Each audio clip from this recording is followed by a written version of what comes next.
The most driven player would have to be Neighbor or myself. Neighbor's been helping us out a lot and showing us like new strategies. He definitely knows how to play the game. Is just ridiculous and does stuff that you shouldn't be able to do in the game. You know, Neighbor's getting on, he's always on every day. I definitely enjoy playing Final Boss more. Strong side, when he has the confidence, he's ridiculous. We're bringing back the strong side for Vegas.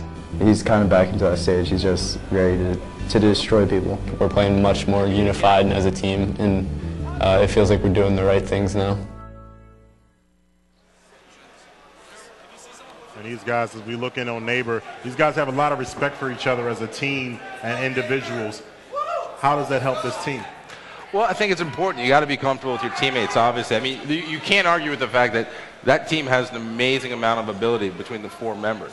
The question is, are they going to be able to play together, going to gel, other play styles going to mesh? Right. And I think this is the third time they've been together. You know, there's been a question of execution, but honestly, I think, you know, this first game was obviously a tough loss for them, but I would expect for them to turn it around right here because this team is not going to say die. All right, well, Sonets, you know, that was just Final Boss's first loss of the tournament so far. We're about to go into Game 2. It's going to be Team Slayer on the pit. And I got to ask, before we start off this game, Sonny, who are you picking in this one? Well, I got to go with FB. Carbon's 0-6 all-time on this game type, and FB is 5-3. Plus, I just think there's so much slaying ability right there. And if Neighbor goes off, he's going to do big things. All right, well, right now we are watching Ogre 2, and I got to give props to Ogre 1 there. He went the most positive for Final Boss. I've been knocking on him all season long. I didn't want to, but the stats made me do it. But he has proven me wrong here in Vegas so far. We are watching his twin brother right now, though, picking up a big kill on Ghostyami. But meanwhile, on the other side of this green box, he's going to be facing off against Naded, but it looks like Naded is actually going to go through the long hallway, and Ogre 2 is going to set up on the training for a moment at least because he just caught a sniper rifle shot in the dome. I want to go to Naded. He's pushing in on the Final Boss setup.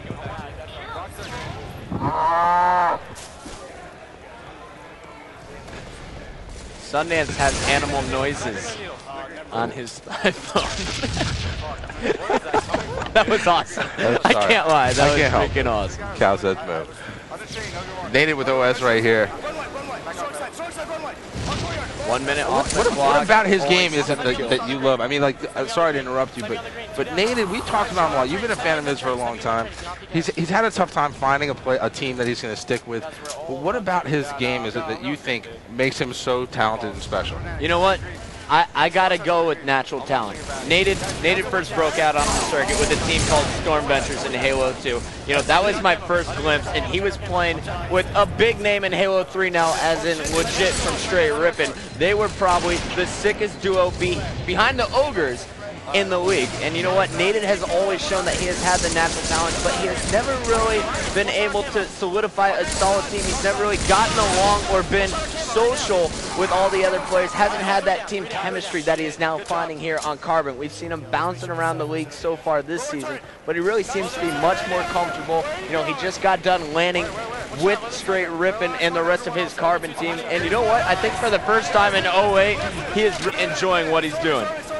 Yeah, and I gotta say, you know, I got a chance to know him a little bit last season, and I gotta tell you, not only he's a great player, but he's also a good kid. And I think a lot of people don't get to know him because, as you say, he's not that social. But in terms of ability, we saw this in Halo 2 when he first came out. But his ability to be XR, his up close, his double shot, he just was able to do things at a level that other people struggled with. And it's good to see him on a team like Carbon. Seeing my buddy here, Shockwave, the MMA aspiring, dueler, we'll say. But it's good to see him playing well also. His team's got a 7-kill lead right now, which honestly, I know it's early, and I know I always say that doesn't start till 30 kills, but I'm a little surprised by that. And what I'm loving is the confidence the rest of Carbon is having in Shotgun. They're giving him the sniper rifle. Not only one, he's got the second sniper rifle here for his team. He's got plenty of ammo here to work with. 15-10 though, Final Boss starting to make a bit of a comeback here. Ghostyami trying to scare off Strong Side and friends through the green box. But you know, I'm really liking what Carbon's doing here. They was actually sitting back for a moment, forcing Final Boss to come right into their hands where they were all set up, and they were able to pick up a couple big kills there as Captain Anarchy picks up the rockets and a big double kill, make that 3 straight kills. So you know what? Shockwave has not died yet this game. And check out the jersey. That's Shockwave rocking the Ghost Ayami jersey. That's some unity for you right there. Or maybe they're just messing with us. All right, we're going right back on board with Shockwave, still using that sniper rifle. Has yet to die.